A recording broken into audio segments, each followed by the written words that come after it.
Well, I've said it once and I'm going to definitely say it again.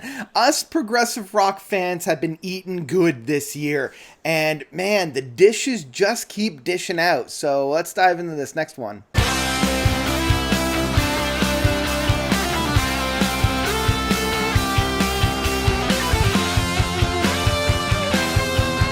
Maestro by Magic Pie. So Magic Pie came out of that big surge of progressive rock back in the early 2000s, coming out of Norway, and yeah, they kind of hit the ground running with their first handful of records.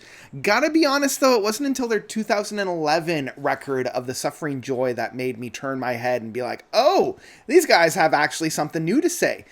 Their whole suite that opened up that album is to this day one of my favorite progressive rock suites ever. I'm a little saddened that they kind of chopped it up a little bit, like when I was listening to it on YouTube way back in the day when this first came out in, again, 2011.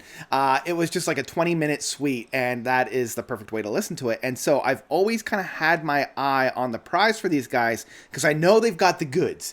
I know they've got the goods because they've showcased it. Unfortunately, the rest of the Suffering Joy after the title track is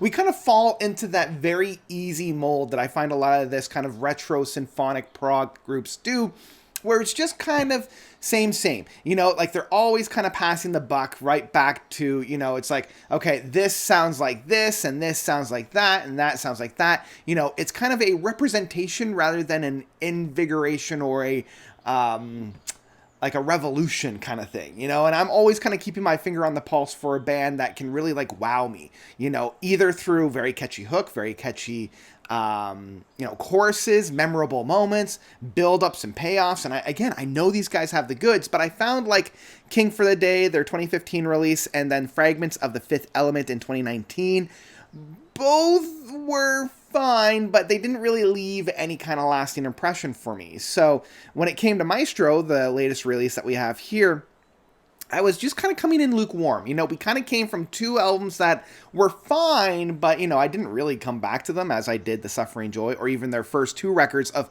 Motion of Desire, their first album, and then Circus of Life. So Maestro, we get to Maestro. First thing I want to kind of get out of the gates is that they're not really reinventing their sound at all. We've got the usual lineups of a number of vocalists, which I really, really love. I love when a group like Magic Pie or even like Moon Safari or whatever within this retro, symphonic prog is doing, have multiple vocalists. You get some really great harmonizations, and everybody outside of Martin Utby on the drums is singing. Either Henrik Hassian, again, this is all from Norway, so I'm really probably butchering all the vocal works. He's the lead singer, and Erik Hensen is just coming in, I think, as kind of like backup vocalist as well. But King Sternberg on lead guitars, Lars Peter Holstad on bass, and then we've got Erling Hensingberg on keyboards.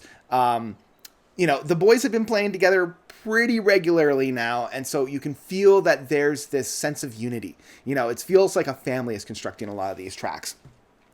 And this whole thing opens up with the Opus Imperfectus, part 1, the missing chord, and then ends with Opus Imperfectus, part 2, Maestro. And again, the whole idea of this is there's this mastermind that's trying to come up with this perfect song, and he's just missing that one chord, and that's the whole missing chord.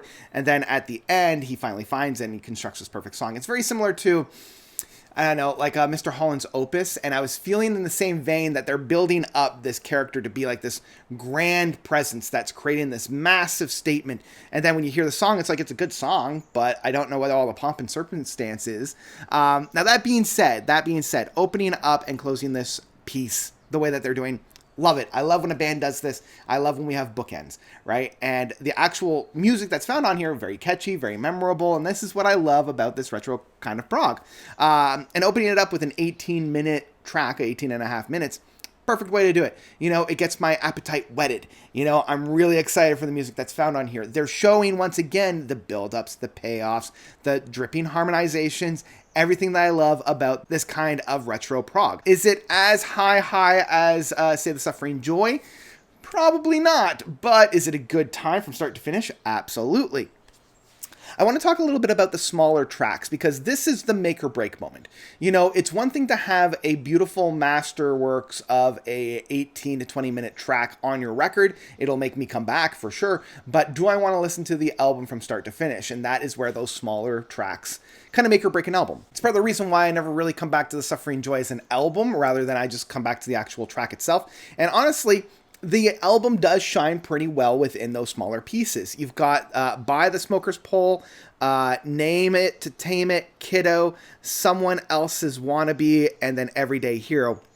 And each one kind of shows a different facet of the band, which is interesting. It's interesting. I do wish that they had one or two bigger tracks, maybe into the 10-minute mark. I know Name It to Tame It and Someone Else's Wannabe are both in the 7 minutes, and that's great. I love that. But again, I think where these guys really flourish is in those more impressionistic, jazzy moments where they're able to really stretch their legs and really construct some really fancy footworks in that case. Name It to Tame It and Someone Else's Wannabe have moments in there, but I feel as if on one hand, they're kind of treading water, especially within Someone Else's Wannabe. I'm like, oh, so we're really channeling a Neil Morse flavor on this track. You know, we've got that kind of stuff that Neil Morse loves to have, and some of the surrounding soundscapes that are found on there as well. Very akin to the modern Neil plethora. Honestly, it's in some of the more interesting eras, like Name It to Tame It is definitely more on like a modern Deep Purple or Uriah Heep flavor. You know, we got some really dripping keyboards and synths really leading the charge in that case. You know, this would have found its place very easily on Now What from Deep Purple, or I think it's Chaosium from Uriah Heep. You know, like these boys that have been playing this style of music since the mid-70s, really just having some fun. And that's kind of the flavor that we have on here. I do want to talk about Everyday's Hero, because this is the first time where I'm actually feeling something new and something interesting within this band. Unfortunately, they do rip off a little bit of Tool's tracks from 10,000 Days. It's either Zombie or Vicarious. It's got that... And on the one hand, I'm like, this is very interesting. I love that they're trying something a little bit more metal. I'm liking that they're a little bit more aggressive. Up to this point, it's been very chill, very fun, very... you know, what we've come to expect with retro prog. But in this case, this is the first time where it's kind of like this slap, where it's like, whoa, let's wake up, let's try something new. I just wish it didn't sound exactly like something that I'm very, very used to at this point. But still, great track. They really kind of shove off that influence of Tool and move on to more of their signature sound style after that. And, you know, we get a really pleasant, really fun song. And then we're into the end track of Opus Imperfectus, Imperfectus Part 2.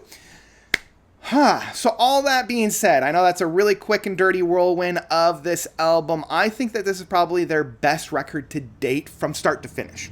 I still think The Suffering Joy as a single track is their magnum opus. I still think that's their crowning jewel of their discography. But as a full-length album, I think this holds their best music from start to finish, and it's their most solid, it's their most realized. It's the album that I will sit down and listen to from start to finish. It's got drive, it's got passion, it's got some really intricate solo works, some dripping harmonies, and everything that I'm looking for within a retro prog album. So it's for that reason that I'll say Maestro by Magic Pie is an album I would absolutely pick up in physical format. Really, like I keep saying, this is a perfect addition to a retro symphonic progressive rock collection. Like, if you love albums from Southern Empire, if you love albums from Neil Morse, if you love albums from even like Moon Safari and whatnot, you should do yourself a favor and check these guys out, you know? And this is why I always keep my finger on the pulse, because even if a band has put out 2 or 3 duds, they have it in their caliber to put out a banger, and Magic Pie has done that with this record. So yeah, this one gets the note seal of approval. Go and check this one out. I think you'll be very pleasantly surprised. And that's what I've got for Maestro from Magic Pie. What do you guys think about this record? Do you love it? Do you hate it? Whatever you thought, please let me know by commenting down below. And yeah, I think that's where I'm going to leave it for today. So I want to thank you all so much for watching. I've got my members list. You'll probably see this if you are a member of mine on YouTube outside of just a subscriber, which please subscribe. I'm trying to get to 18K subscribers. I'm about 10 away as of this recording, so I think we can do that within the next couple of weeks. Please do both of those. As a member, you get to see this early. I bank a lot of my, just because of my own schedule, I bank a lot of my recordings all at once and then edit all of them all at once, and then I schedule the release. But if you're a member of mine, you get to watch them as I upload them. So you'll be able to see this right away rather than having to wait until, I think I'm putting this one out on a Monday. You get to see this on a Thursday. There you go. Fun times for you. But yeah, that's enough house cleaning. That's enough self-promotion. I always feel dirty afterwards. Anyway, thank you all so much for watching. As always, you guys are definitely the best. And until next time, notes out. That's the one. That's how I end these things. Jeez.